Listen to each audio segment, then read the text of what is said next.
Boa noite a todos, que a paz do Mestre Jesus possa estar em nossos corações.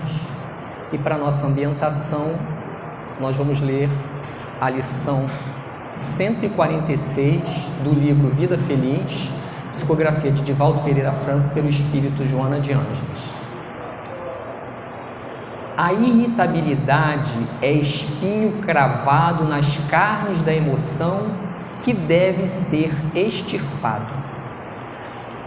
Quanto mais permanece, piora o estado de quem o conduz, gerando infecções duradouras quanto perniciosas. A pessoa irritável não necessita de motivos para o mau humor, a insatisfação.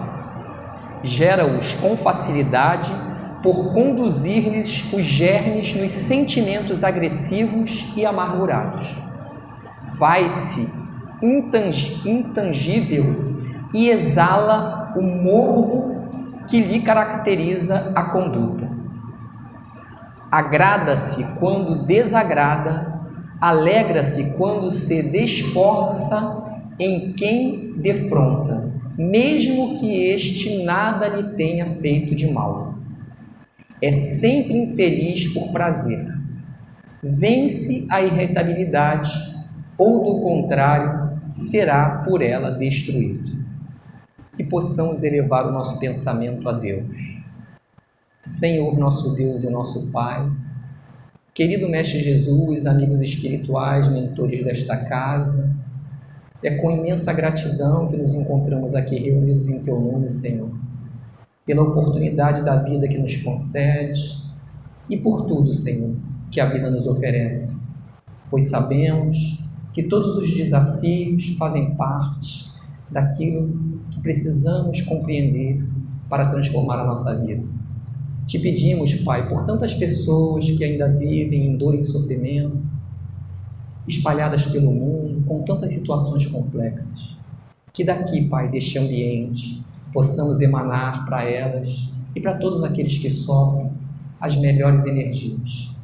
Te pedimos também que envolva o nosso irmão que fará o estudo da noite, para que ele possa trazer para cada um de nós, Senhor, aquilo que precisamos ouvir.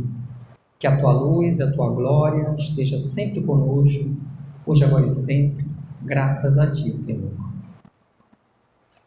Bom, agora sim nós chegamos ao momento mais importante da noite, né, que é o nosso estudo. E hoje o nosso expositor é o nosso irmão Rafael Galdino. Ele é da Congregação Espírita Cristã, que fica na Rua Arthur Rios 388, em Campo Grande. E nós estamos continuando o primeiro mês do projeto educativo doutrinário, Reforma Íntima, Desafio de Urgência, do ano 2. E hoje o tema será pensamento e suas influências, que nós possamos vibrar com o nosso irmão. Som. Olá, meus amigos, muito boa noite a todos com muita alegria e muito carinho. A gente está aqui mais uma vez, a gente fica feliz de estarmos aqui, agradecemos ao Alexandre, agradecemos o céu que na pessoa do Alexandre pela oportunidade de aqui estarmos. A gente gosta muito de estar aqui porque vemos o trabalho sério que a casa se mantém. São várias décadas de trabalho persistente no bem, na moral, divulgação da moral espírita, da doutrina espírita e do Evangelho de Jesus. E a gente percebe que é verdadeiro trabalho quando a gente lembra de Kardec que fala que a seriedade do trabalho está na continuidade que se dá. E você passar várias décadas exercendo um trabalho significa que é um trabalho sério, e isso honra muito a todos aqui, os trabalhadores da casa. Então a gente fica feliz em estar com vocês mais uma vez. A proposta de hoje ela é uma proposta um pouco ousada, porque falarmos de pensamento é falarmos de algo comum a todos, contudo ainda muito misterioso. E quando nós estávamos fazendo essas reflexões, a gente se deteve muito observando o céu, seja fisicamente ou virtualmente, através dos vídeos e pesquisas que a gente anda fazendo. E algo nos chamou muita atenção. Existe um objeto que gravita o espaço universal que me chamou muita atenção. Ele tem um nome curioso, até mesmo porque sua propriedade, suas características o tornam enigmático ainda. E esse objeto, ele chama-nos muita atenção, até mesmo porque as suas incompreensões não são meramente filosóficas, mas sim científicas, porque temos imensas dificuldades de compreender esse objeto celeste que gravita na orla universal, que são os chamados buracos negros. Acho que é muito comum alguém já ter ouvido falar. Isso passa muito nos noticiários. E por que me chamou a atenção? Porque esses objetos celestiais, os buracos negros, possuem uma capacidade energética completamente absurda. Essa capacidade energética deles, de atração, de magnetismo, de uma força imperadora sobre todos os corpos que o gravitam, é sem precedentes. Não conseguiu-se observar ainda outro objeto celeste que tenha uma força gravitacional tão grande quanto este objeto celeste. Até mesmo recebe esse nome, buraco negro, por causa da sua capacidade de atração tão intensa que absorve até a luz. A luz, se passar muito próxima dele, é absorvido por esse objeto celeste. E eu fiquei a imaginar, nossa, por que será Deus tenha criado um objeto com uma força tão grande? E ao longo do tempo eu vim pesquisando sobre esse objeto e acabamos coincidindo com algumas informações recentes.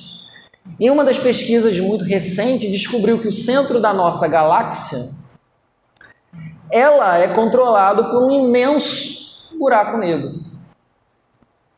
Então nós orbitamos esse corpo celeste que está no centro da galáxia, que é a nossa morada aí universal. E dentro desse objeto, que foi propriamente descobrido por uma cientista brasileira, há muitos enigmas, e há muitas especulações, há muitos cálculos, há muita tentativa de entender. Mas algo se sabe, que tudo que a gente conhece de fenômenos naturais morrem na orla de um buraco negro. Não se compreende nada do que se acontece depois da fronteira. Isso me chamou a atenção porque, a espelho da força gravitacional de atração que o buraco negro tem, sendo quase que um imperador nas órbitas celestes, nós podemos fazer uma alusão muito clara com o pensamento. O pensamento é força pulsante tão intensa, mas ela é tão intensa que sequer damos conta da sua existência. Assim como a própria força gravitacional. Alguém já reparou na força da gravidade atuando em nossos corpos? Sequer passamos milênios sem perceber a existência de tal força, até que foi descoberta por uma dessas mentes brilhantes, trabalhadores do Cristo, que passaram pelo campo da ciência. E essa força, ela tem uma propriedade tão grande e tão oculta que nós não conseguimos perceber. Só quando observamos a muita distância, nós conseguimos entender a ação persistente dessas forças. Contudo, assim como a gravitação universal, ela tem uma ação imperadora sobre todos os corpos que existem, o pensamento tem a sua força imperadora agindo sobre nós. E é isso que na noite de hoje a gente vai tentar conversar um pouco, tentar entender o que é pensamento e quais são as suas características e as suas relações no nosso dia a dia. Entender sobre isso, a gente vai perceber que é de vital importância. E se nós não paramos até hoje para pensar sobre como os pensamentos podem nos influenciar, nos modelar, e essa palavra a gente vai usar bastante, nós estamos perdendo tempo de ação, de construção na nossa vida. Bom, mas antes de falarmos sobre pensamento, precisamos entender o que é o próprio pensamento. Existem muitas definições, existem muitos campos da ciência que trabalham sobre a ideia de definição. Mas a gente trabalha com uma que Divaldo coloca num artigo de Divaldo que foi divulgado no site da FEB, que coloca que pensamento é força construtora. E a gente adiciona que é uma força construtora do espírito. Nós, espíritos viventes, possuímos uma força construtora. Percebam que a expressão é de construção. Ora, Rafael, então se a gente está pensando, a gente está construindo, é isso que a gente precisa despertar em nós. A todo momento que a gente está pensando, nós estamos construindo, nós estamos produzindo uma realidade ao nosso redor. E isso, para nós espírita, vai se tornando cada vez mais caro diante das nossas vivências, nas nossas experiências diárias. E não tão somente para nós espírita, mas para nós seres humanos vivendo hoje em 2023. Não existe somente a pandemia de Covid que está, pelos dados, se extinguindo, mas existe uma pandemia de fragilidades emocionais acontecendo há décadas com o ser humano. Nós batizamos de ansiedade, de depressão, mas todo esse conjunto dessa desorganização mental, ela é fruto da nossa incapacidade de administrar os nossos pensamentos. Porque quando nós não nos administramos, quando nós não administramos o nosso pensamento, alguém trata de administrar esse pensamento. E vamos ver que a produção dos nossos pensamentos pode ser terceirizada, pode ser oferecida, doada para outros seres que muitas das vezes estão à nossa volta e nós não os percebemos. Então, antes de mais nada, entender que é uma força construtora é fundamental. Mas se o pensamento ele é uma força construtora, nós precisamos entender que nessa definição não existe nenhuma adjetivação, ou seja, não existe nenhuma informação que diz que o pensamento é bom ou mal. Em nenhum momento vamos perceber que o pensamento é bom ou mal na sua essência. Por quê? O pensamento em si, a produção mental, ela pode obedecer qualquer tipo de característica. Pode ser bom, pode ser mal, é uma construção. O que vai dar a qualidade para esse pensamento é um outro item da nossa constituição espiritual, que são os nossos sentimentos. Então, pensamento e sentimento vão caminhar junto, mas são coisas distintas. Nós não pensamos mal, nós pensamos e sentimos aquela ideia e se associa àquela criação. Isso precisa ficar muito claro para a gente. O que nós pensamos está diretamente ligado aos nossos sentimentos. E aqui nós estamos falando de sentimento, é aquela sementinha, é a essência que está vibrando dentro de nós. Quando nós pensamos sobre a ideia do sentimento, a gente precisa trazer para nossas reflexões alguns esclarecimentos que são de vital importância. Porque é comum nós acharmos assim: olha, é de extrema importância que eu esteja pensando no bom e no melhor. Mas quando eu falo bom e melhor, eu preciso partir de um princípio: o que é bom e o que é melhor. Porque compreendam comigo, quando um malfeitor, um criminoso, ele age, ele não está partindo de um princípio que aquela ação é a melhor para ele. Na compreensão mental dele, aquela é a melhor ação, por isso ele executa. Ninguém executa uma ação ruim conscientemente. É claro que existem as pessoas que cometem ações equivocadas, que são as pessoas que já estão em desequilíbrio mental. Que aí a gente pode entrar na conversa dos suicídios e dos atentados contra a própria vida, numa interpretação mais extrema. Mas aqui a gente está falando de pessoas que estão conduzindo a sua própria essência, a sua própria vivência. Ninguém vai escolher fazer o mal. Ninguém vai ser oferecido para si um prato saboroso e um prato estragado e vai escolher os pratos estragados, a menos que ela compreenda que o prato estragado é o melhor para ela. Então a gente precisa entender que quando a pessoa pratica um equívoco, Na produção mental dela, ela está construindo uma ideia que, associada ao seu sentimento, aquilo é o melhor. Só que nós, espíritas, possuidores de uma gama de reflexões, começamos a fazer uma distinção muito clara daquilo que é o bem e daquilo que é o mal. O bem está ligado à essência da criação de Deus, que mantém o equilíbrio, o bem-estar, a coexistência, a relação de amor ao próximo, a relação de bem viver, que está amplamente materializado nas lições de Jesus. O mal é tudo aquilo que vai se desvirtuar disso, que vai ser uma vivência que vai fugir desse estereótipo. E aí a gente começa a entrar numa análise interessante. Ora, se os meus pensamentos posso transformar isso em qualidade positiva, preciso, além de controlar e equilibrar meus pensamentos, preciso fazer um trabalho sentimental.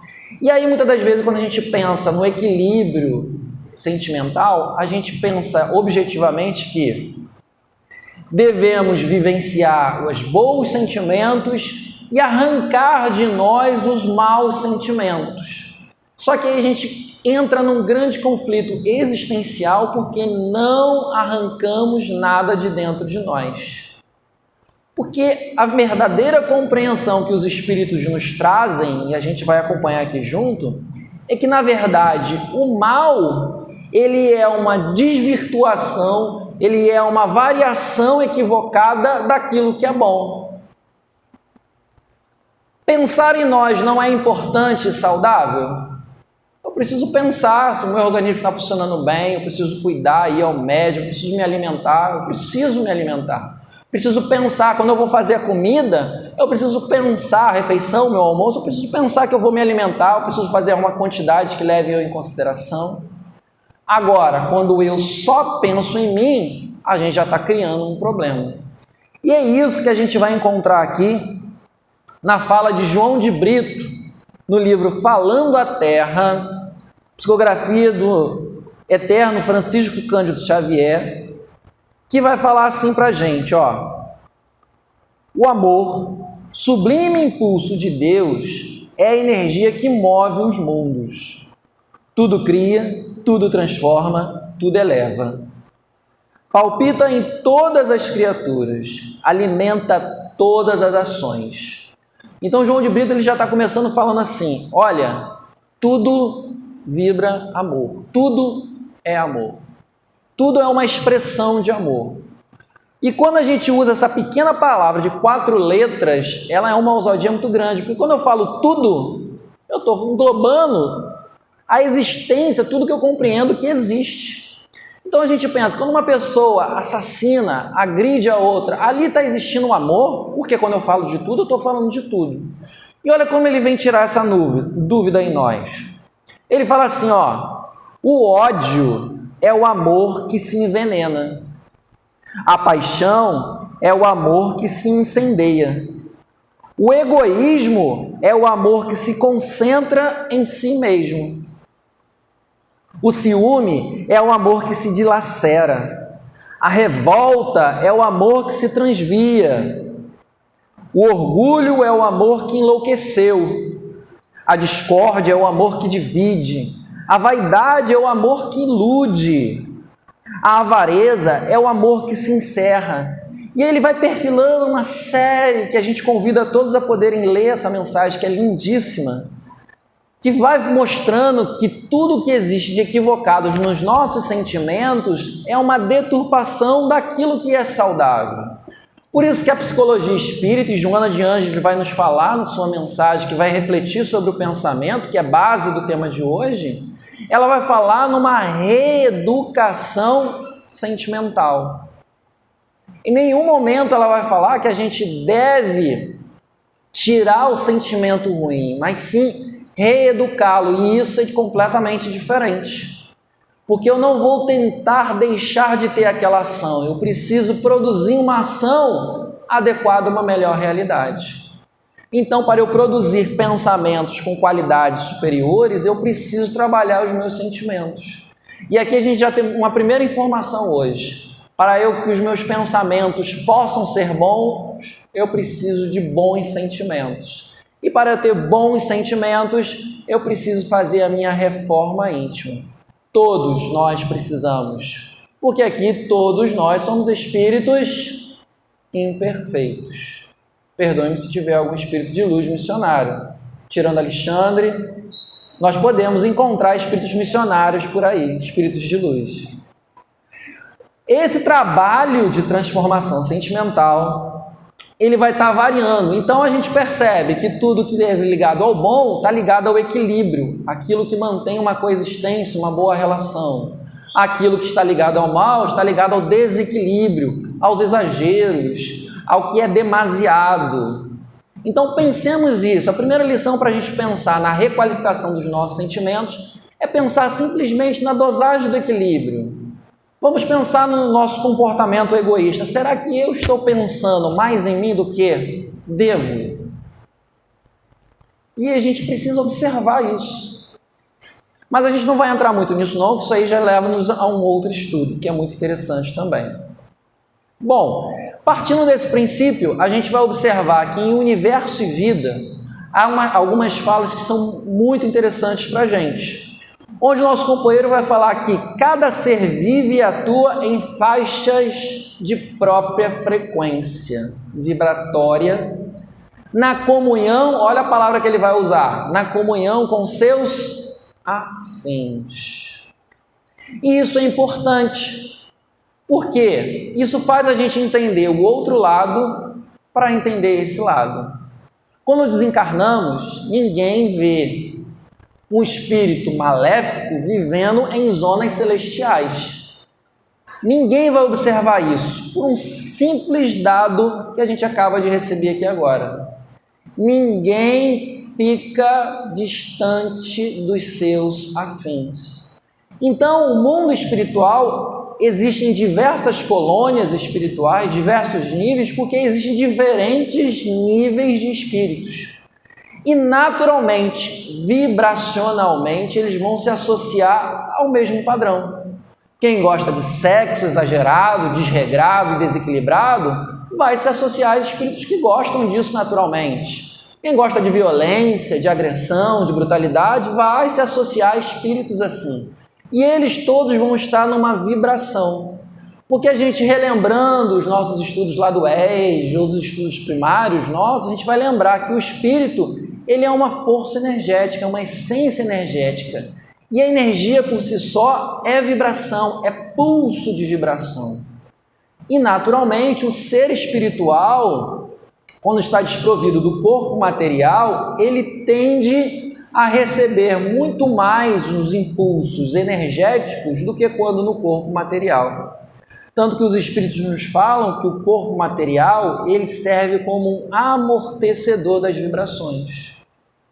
Ora, se a gente entra no ambiente e a gente transita por ele, a gente consegue executar as nossas ações. Mas um espírito, ao entrar no ambiente, ele consegue perceber as vibrações daquele ambiente, as ondulações que podem existir ali.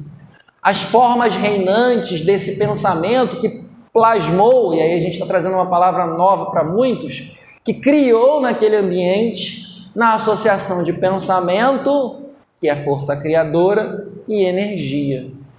Esse pensamento que é construtor, a gente está resgatando aquele conceito inicial, ele produz no seu plano vibracional, que é o plano espiritual, construções das mais variadas. Que tipo de construções essas, Rafael? Todas possíveis.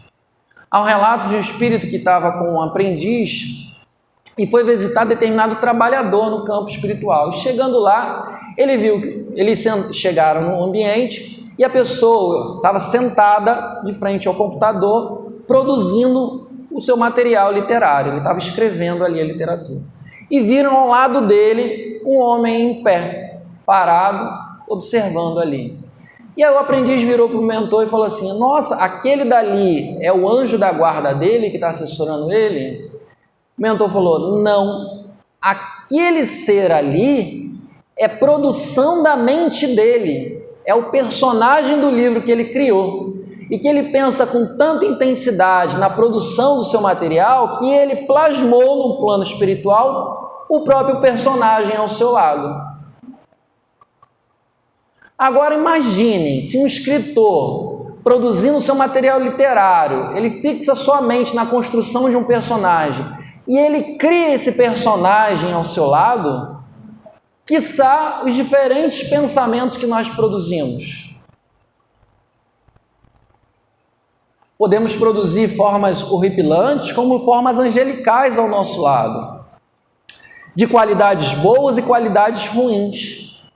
Então, quando a gente começa a pensar um pouco na construção mental, a gente começa a pensar em algumas ressonâncias, a gente vai utilizar essa palavra na noite de hoje, né? Algumas vibrações que vão se mesclar uma com a outra, que vão estar associadas. Quando nós criamos no plano espiritual uma construção, que André Luiz vai usar uma palavra chamada ideoplastia, né? Plastia no sentido de plasticidade, de criação, de modelar por meio da ideia, então eu penso e crio. Quando a gente fala na criação mental, a gente também não pode esquecer que ela vai ter uma qualidade. E quem produz a qualidade são os nossos sentidos. Então, se eu crio, associo meu pensamento a uma criação, e essa criação ela tem uma vibração de ódio, de rancor, de raiva, a qualidade, a quantidade de vivência desse objeto, desse ser, dessa criação que eu criei, ela vai ganhar uma vida própria, produzida por mim, alimentada energeticamente, com uma qualidade. E aí a gente vai estabelecer algo que começa a nos preocupar, que é uma espécie de simbiose. Isso da biologia vai criar uma ideia de que há uma associação entre criador e criatura. E mesmo que muitas das vezes a gente não esteja mais pensando naquilo, nós criamos essa ideoplastia que está associada a gente. Então, onde a gente vai, a gente está levando aquilo dali. E qualquer coisa que desperte algo que se conecte com aquela criação, ela vai na mesma hora criar um link comigo e vai ativar em mim os mesmos sentimentos, as mesmas ideias. É assim que nós construímos a espiritualidade inferior, constrói os processos obsessivos. A obsessão, e essa aí, nesse caso, a gente entra até num caso mais delicado e complexo, que é a auto-obsessão, que merece todo um outro estudo para a gente. Criando na minha mente, poxa, Alexandre ofereceu, gente, que pão duro, 25 anos de estado, ganhando mais de 150 mil por mês, e não me deu um salgado. E aí eu crio aquilo, fico com aquele ressentimento, e isso fica em mim, e eu vou produzindo, aí eu crio aqui do meu lado um Alexandre Pão Duro. Um Alexandre Pão Duro. E toda vez que eu ver um salgado, eu falo, poxa lá, Alexandre tinha que ter me oferecido. E aí na mesma hora eu crio um vínculo com esse Alexandre Pão Duro aqui ao meu lado, que é uma criação minha. Só que esse personagem que eu criei, eu associo à figura do nosso amigo. E aí quando eu associo, eu vou entrar num outro campo mais amplo do pensamento, que é justamente esses quadros de conexão espiritual. O limite do pensamento está ligado à força que eu consigo intencioná-lo. O pensamento não há barreiras. Um ser pode estar em outra galáxia e pensar num ser que está 500 milhões de anos-luz, eles se conectam instantaneamente. O pensamento não há barreiras. A ciência não compreende isso. A ciência espírita já não nos mostra isso. Só que a ousadia disso não está tão longe assim, está perto. Porque quando eu produzo à minha volta um campo vibracional dessa qualidade de rancor e de raiva, eu automaticamente estou fazendo uma vibração de rancor e de... E aí, se Marcos ali também estiver vibrando com rancor e raiva, o que vai acontecer entre nós dois? A gente vai se unir energeticamente. E a gente vai viver numa mesma vibração, numa conexão. A gente vai estabelecer uma conexão. E sabe qual é o problema da conexão? É a alimentação mútua que vai acontecendo. A energia dele vai alimentar a minha mágoa, minha raiva, e a minha vai alimentar dele. Nisso, a gente começa a criar um vínculo ali energético, mesmo que a gente não se fale, mesmo que a gente não esteja olhando, a gente vai criar um vínculo energético ali. Ou muitas das vezes acontece um negócio que é curioso, né? Muitas das vezes ninguém sabe, né? Aí as pessoas estão ali, não se conhecem, mas estão ali. Aí de repente um vira para o outro e fala: poxa, que fome, né? Aí o outro fala: nem me fala. Esse negócio de fome, quando a gente está sem dinheiro, é que a gente fica com mais fome. Rapaz, mas às vezes quem ganha mais podia ajudar, né? Quem ganha menos. Eu falei: não é isso, menino. Tem gente que é pão dura. E aí começa, sintonizou. E aí a gente começa a retroalimentar isso aí. Nesse campo vibracional, a gente está com uma anteninha de rádio, a gente está ali na sintonia. Outras pessoas que estiverem na mesma frequência vão se associar, vão captar essa vibração, e aí vão se associar. Ora, pensamento não existe barreira. E aí no mundo espiritual existe um comportamento espiritual que é extremamente incompreendido por todos nós, que é a sintonia vibracional. Não tem quando a gente está dentro de casa e a gente escuta assim: lá, Alexandre, tem alguém chamando no portão, vou lá. O que aconteceu ali? A pessoa falou numa vibração que o som chegou ao meu ouvido. No campo do pensamento, da vibração mental, não é a verbalização, a minha garganta que vai vibrar o ar, é minha mente que vai vibrar a energia. E aí, o que tiver de espírito a essa volta, que esteja sintonizado, modulado pela intensidade do que essa vibração minha está produzindo, eu vou me associar, eu vou atrair para minha guarda esse complexo de espíritos. E aí a gente começa a viver situações extremamente complexas, porque a gente cria uma conexão que muitas das vezes a gente não dá conta depois. Nós não damos conta nem de 1/10 das inúmeras conexões que a gente vive fazendo por aí. E são essas inúmeras conexões mentais e espirituais que vão se associando no nosso organismo. E André Luiz, que era médico no plano físico e foi aprendiz de medicina no plano espiritual, nos fala que existe um fenômeno que é preocupante para todos nós.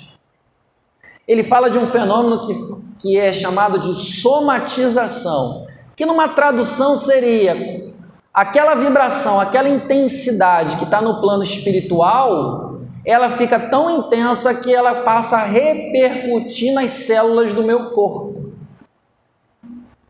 Dependendo da qualidade de alguma vibração energética, ela vai estar associada a algum dos meus centros energéticos, os famosos chakras nas filosofias orientais.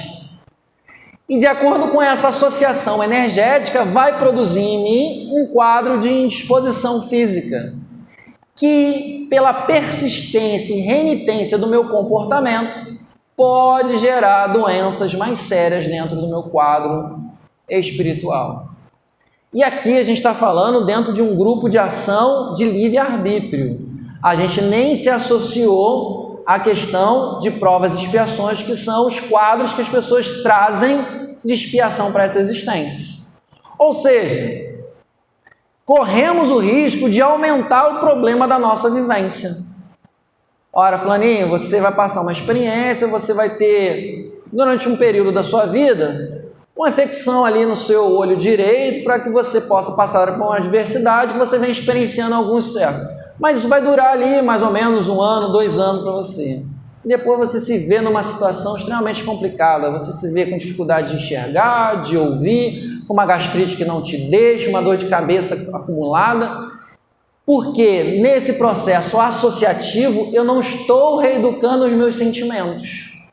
E os meus pensamentos desregrados, descontrolados, estão sendo pilhados por outros campos. Que o Livro dos Espíritos vai nos falar, na pergunta 459, da influência dos espíritos no nosso pensamento. E o mais assombroso, o mais temeroso de toda a resposta é que ele fala assim no finalzinho, ó, vou ler para não dizer que Rafael está inventando, ó. A pergunta é assim: influem os espíritos em nossos pensamentos e atos? De 1 a 10, quanto vocês acham que eles podem influenciar? De 1 a 10. Olha a resposta deles, ó. Mais do que imaginais. Até aí ele botou uma vírgula. Aí tu fala assim, oh, tá. Mais do que eu espero, né? Aí ele completa assim, pois com bastante frequência, olha a palavra que ele usa, bastante frequência, são eles que vos dirigem. Ele falou de frequência e de direção. Ora, muitos dos nossos atos e muitos dos nossos pensamentos são produzidos por associações com os nossos irmãos no plano espiritual. Aí um amigo certa vez falou assim, poxa, eu queria que os bons espíritos, pelo menos que isso acontecesse dos bons espíritos. E aí a gente tem uma triste informação. Bons espíritos, espíritos superiores, não dominam a nossa mente, não nos dirigem. São os primeiros a respeitar o nosso livre-arbítrio. Mas não falam nada na nossa mente? Não. Dá conselho, ajuda, sugere, intui, ampara, mas com frequência nos dirigir as nossas ações? Não, ele não faz isso. O espírito superior não faz isso. Nossa, no outro dia eu senti que era envolvido comigo, falei meia dúzia de verdade para Alexandre, falei meia dúzia de verdade para Alexandre. Nossa, senti como se fosse assim, eu estivesse extravasando. Hoje eu me sinto mais leve. Claro, peguei um caminhão de energia ruim e joguei em cima dele. O estoque esvaziou. E aí você pensa comigo, seja sensato, pensa comigo. É bom espírito, queria que você fizesse isso? Bom espírito? Pensa comigo, vamos pegar o melhor exemplo, pensa comigo. Imagina que estamos lá no Getsemane, Jardim das Oliveiras. Jesus está lá. Aí vem Judas andando com os soldados. Jesus já sabia, não sabia? Na Santa Ceia ele não falou? O que tivesse de fazer, faze-o logo. Ele já sabia. Quando Judas apareceu com o soldado, o que ele falou? Qual é, Judas? Te dei o papo, você caiu nessa cilada de novo? Jesus manifestou a plenitude do livre-arbítrio. Amigo, o que queres? Espírito superior não nos dirige, nos ampara e nos ajuda. Quem quer nos dirigir, quem quer comandar a nossa mente, são espíritos dominadores, que não têm boa qualidade e boa intenção. Essa é a lição número 1 para quem desenvolve mediunidade. Ó, seu espírito está chegando, está coordenando, está querendo dizer o que você faz, que você vai, o horário da sua manifestação. Você está na feira, ele quer se manifestar para falar, contestar os produtos, os valores nutrientes da maçã. Você está no ônibus, você quer falar sobre as propriedades do bem-estar, da evolução. Você está, o médico, não. Bom, o espírito é disciplinado. Qual é o dia da reunião mediúnica? É terça-noite? Terça-noite a gente se encontra. A gente vai estar lá. Então a gente abre o olho nessas manifestações. E aí o pensamento nesse governo, como que a gente pode tentar governar? Porque os pensamentos eles vão trazer alguns quadros complexos para a gente. Porque articulando os tecidos de força que envolvem o espírito, olha o que ele está falando. Quando a gente articula com a força mental os tecidos que envolvem o espírito, os tecidos, ele está falando no plural, hein? O espírito constrói por meio de sinergia, conexão energética, uma associação energética, o cosmo individual. O nosso bem-estar e nosso mal-estar é produzido pela qualidade dos nossos pensamentos. Podemos estar na maior diversidade, mas se os nossos pensamentos forem bons, associados a bons sentimentos, a gente vai experienciar aquela diversidade de uma forma completamente diferente. E isso começa a nos trazer a algo que a gente não gosta muito, que é responsabilidade.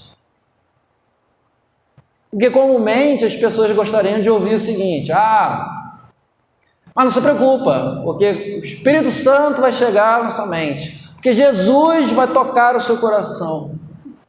Não é assim. Está nas nossas mãos. Quando a gente começa a compreender o poder do pensamento, a gente começa a perceber que tem trunfos na nossa mão. E o que a gente está falando aqui hoje é meramente organização mental. Pensar o que se quer pensar. E aí tem um exercício muito interessante, né? Como o Livro dos Espíritos nos fala, né? Como eu vou distinguir qual é o meu pensamento e qual é o pensamento do outro? Os Espíritos falam. Qual é? Como que a gente distingue? Como é que a gente distingue? Primeiro, os outros. Primeiro é nossa. Aquela primeira ideia que brota é nossa. Mas depois vem muitas ideias, não é? Nossa, eu estou com uma ideia hoje de dar uma limpeza no salão do Celc. Hoje tem jogo. Poxa, mas eu posso mais tarde. Mas mais tarde você está sendo descansado. Vai chover, verão, ó, vai cair aquele toró, não sei o quê. E a gente percebe que existe uma ideia inicial e que as ideias secundárias muitas das vezes. E a gente precisa julgar qualidade, a gente precisa interagir. E domínio de mente exige energia, exige aplicabilidade constante das nossas ações. E aí a gente começa a caminhar para alguns quadros delicados. Nós, naturalmente, já exercemos um esforço hercúleo para dominar as nossas mentes. Só que a gente falou, os Espíritos nos falam, que nós somos vibração, nós somos energia. Se o nosso pensamento ele vibra e cria um cosmo interior, ele também se associando ao ambiente material, ele vai criar um cosmos naquele ambiente, somando aos inúmeros pensamentos que gravitam naquele ambiente. E novamente André Luiz vai nos trazer uma expressão nova, ele vai falar de psicosfera, né? Ele vai falar de um ambiente, a ideia de um ambiente produzido psiquicamente, ou seja, a partir dos pensamentos. E a gente vai ver que André Luiz, no livro Nos Domínios da Mediunidade, ele vai nos trazer uma informação muito interessante. Olha só o recurso da espiritualidade. No capítulo 2, em que vai se chamar psicoscópio, olha o nome, psicoscópio, ele vai falar que existe esse aparelho na espiritualidade, é como se fosse uma espécie de um óculos que a pessoa coloca. E esse aparelho, ele tem a propriedade de dar ao espírito a capacidade de ver a qualidade energética do ambiente, sejam das pessoas, dos objetos, de tudo que há naquele ambiente. E aí, ele chegando num determinado ambiente, o mentor dele vai falar assim: André, dá uma observada aqui. E aí a narração que André vai fazer, que é que eu trago para a gente hoje aqui, é para que a gente possa entender o que a gente está querendo falar. Chegada a minha vez, ou seja, chegou a vez dele usar lá o psicoscópio, o óculos. Assombraram-me as peculiaridades do aparelho. Sem necessidade de esforço mental, notei que todas as expressões de matéria física assumiam diferentes aspectos, destacando-se a matéria do nosso plano. Teto, paredes e objetos de uso corriqueiro revelavam-se formados de correntes de forças e emitiam baixa claridade. Deveria-me na contemplação dos companheiros encarnados que agora pareciam-me mais uma estreitamente associados entre si pelos vastos círculos radiantes que lhes imbavam a cabeça opalina. Ele está falando que ele colocou o óculos, ele começou a ver vibrações energéticas nos diferentes objetos que existiam naquele espaço ali. E as pessoas que estavam reunidas na reunião mediúnica, ele começou a perceber que a mente delas foi se associando umas às outras, formando quase que uma mente única ali naquele ambiente. E aí imaginem só, e aqui ele vai discorrendo descrevendo os valores energéticos, as qualidades, as nuances de cor que ele foi vendo naquele ambiente. Ele está narrando a observação dele de uma psicosfera. E a pergunta que fica, é a psicosfera do nosso lar. A gente gosta de falar assim, né? Nossa, adoro ir para o céu, que, poxa, eu chego lá, me sinto tão bem. Claro, a gente entra no céu que existe uma associação vibracional muito intensa da casa. Os trabalhadores espirituais que estão aqui sérios, há décadas trabalhando, quem trabalha aqui está se associando. Então a gente entra no processo de retroalimentação. Tem uma energia boa, o bom de nós se conecta com isso e a gente vai caminhando. Mas a pergunta que não quer calar, e a nossa casa? Quando a gente entra, a gente sente boas vibrações?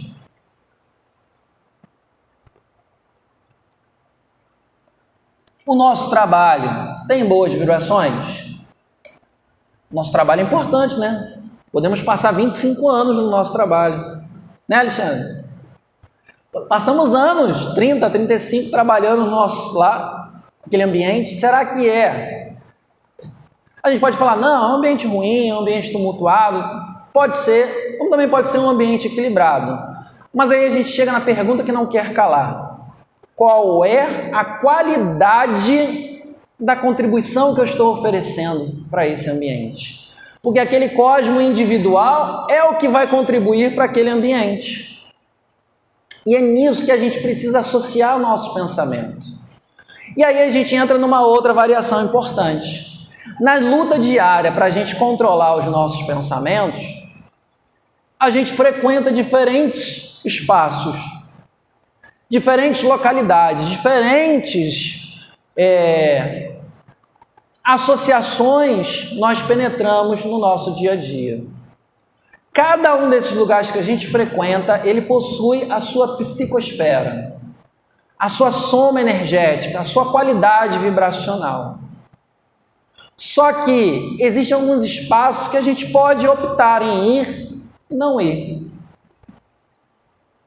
Alguns espaços nós podemos optar de ir e não ir. Seria bom e prudente, na nossa batalha de domínio mental, evitarmos ambientes que têm tendências a ter vibrações, psicosferas que visam a contribuir para o meu desequilíbrio, seja sentimental ou mental. É claro que existem ambientes que, por sua natureza, existe bastante adversidade. E aí é a hora da nossa ousadia em defendermos as nossas mentes e os nossos sentimentos. Essa batalha faz com que a gente vá ganhando solidez, controle. É o exercício. É a prova bimestral que a gente vai fazendo na escola para a gente ser aprovado no final do ano. É o momento que a gente vai associando as nossas mentalidades aos quadros evolutivos mais superiores. É a hora que a gente está fazendo o nosso plano pós-morte. Porque todo mundo quer estar num lugar bom após o desencarne, correto? Mas isso a gente não resolve na hora do desencarne. Isso a gente resolve ao longo de nossa vida. E aí a gente vai para onde a gente esteja vibrando. E aí, no dado período que se aproxima da nossa sociedade, que é o carnaval, vale a gente fazer um alerta ainda mais intenso. Porque se a gente tem o cosmo íntimo, a psicosfera íntima, a psicosfera do ambiente, o planeta tem a sua psicosfera do somatório das vibrações mentais da sua humanidade. E nesse período as narrativas espíritas são unânimes em dizer que há uma transformação da psicosfera planetária. Ninguém dá para pegar um aeróbus e passar 4 dias na Lua lá esperando a Terra melhorar. Não, ainda não, a gente fica por aqui. Só que aí entra nessa batalha justa, que é a adversidade da nossa resistência aos ambientes. Poxa, Rafael, o que eu devo fazer? Os Espíritos nos orientam que a gente deveria buscar espaços e ambientes mais edificantes, principalmente nesse período, que é um período de vulnerabilidade. Lembra que nesse período há um período de mais adensamento da vibração, onde os prazeres materiais, carnais, de menos qualidade espirituais estão mais exacerbados. E aí, muitas das vezes, a gente cria justificativas intelectuais e culturais para se estabelecer um conúbio sentimental e prazeroso com essas experiências do carnaval. Contudo, a gente esquece que de todo esse conjunto informativo das qualidades mentais. E quando eu esqueço disso, eu estou me tornando invigilante. E quando eu me torno invigilante, quem acaba se associando aos meus pensamentos? Quem acaba, vou ler de novo, hein? Dirigindo meus pensamentos. Quem acaba coordenando a minha vida? Porque é justamente nesse momento que a gente vai abrindo para que as nossas influências, para que as nossas vibrações, elas estejam em sintonia, seja com o bom ou com o mal. Só que existem momentos que a exigência cada vez é maior. A adversidade por si só é uma exigência de um controle emocional e sentimental. Uma prova difícil que a gente está passando, uma doença familiar ou até mesmo nossa, é uma exigência maior. Contudo, essa exigência faz parte do processo de reeducação. Quer ver? Vamos nos distanciar do fato. Imagina um aluno que repetiu de ano, e você fala assim para o aluno: mas meu filho, senta e lê isso aqui.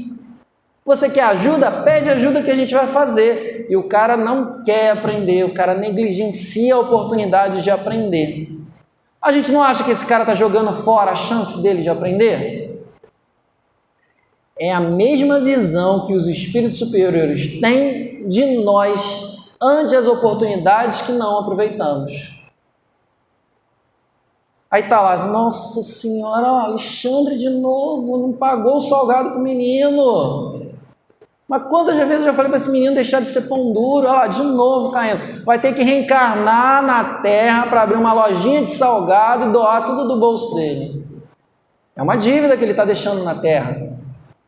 É uma dívida que a gente está produzindo dentro do espaço. E dentro do nosso espaço íntimo, essa dívida está ganhando cada vez mais corpo e cada vez mais significado. Porque nós não devemos esquecer que Deus pede estrita conta do nosso tempo. É forçoso do tempo já dar conta, mas como dar sem tempo tanta conta? Nesse momento, nós precisamos associar a nossa vida à quantificação da nossa experiência, porque Deus está a todo instante nos chamando para vivenciar o bem, o bom e o melhor.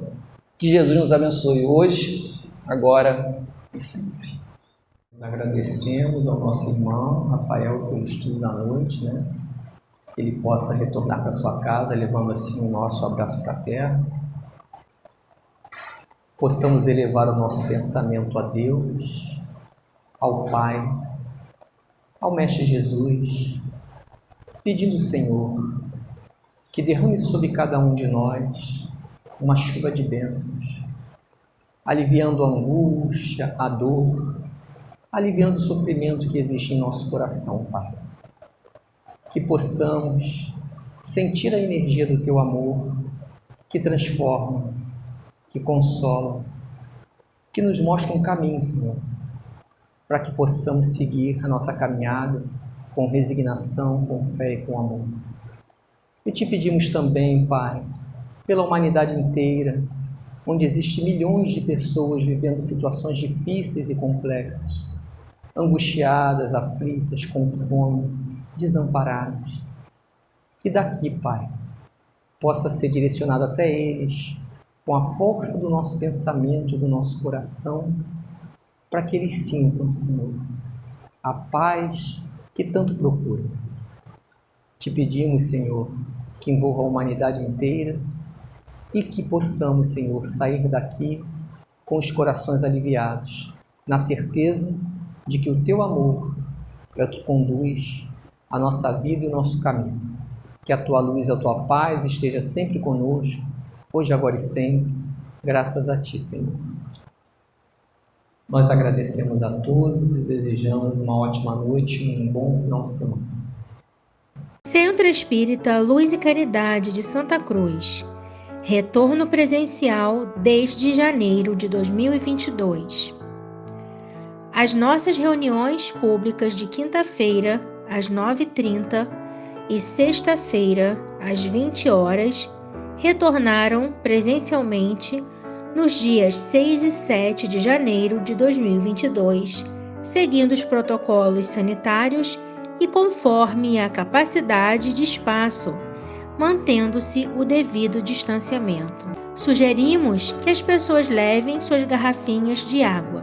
Não está havendo evangelização infantil nesses dias, devendo as crianças ficarem sentadas junto com seus responsáveis. Estudos presenciais ou online. Inscrições pelo formulário. Estudo sistematizado da doutrina espírita, a partir dos 22 anos. Presencial, aos sábados, das 16h30 às 18 horas. Iniciou-se em 5 de fevereiro de 2022. Online, às segundas e quartas quintas-feiras, das 20 às 21 horas, iniciou-se em 10 de fevereiro de 2022. Evangelização Espírita da Juventude, dos 13 aos 21 anos, presencial aos domingos, das 10 às 11h30. Iniciou-se em 6 de fevereiro de 2022. Evangelização Espírita da Infância e da Família, presencial para crianças de 3 a 12 anos, pais e responsáveis, aos domingos, das 10 às 11h30. Iniciou-se em 6 de março de 2022.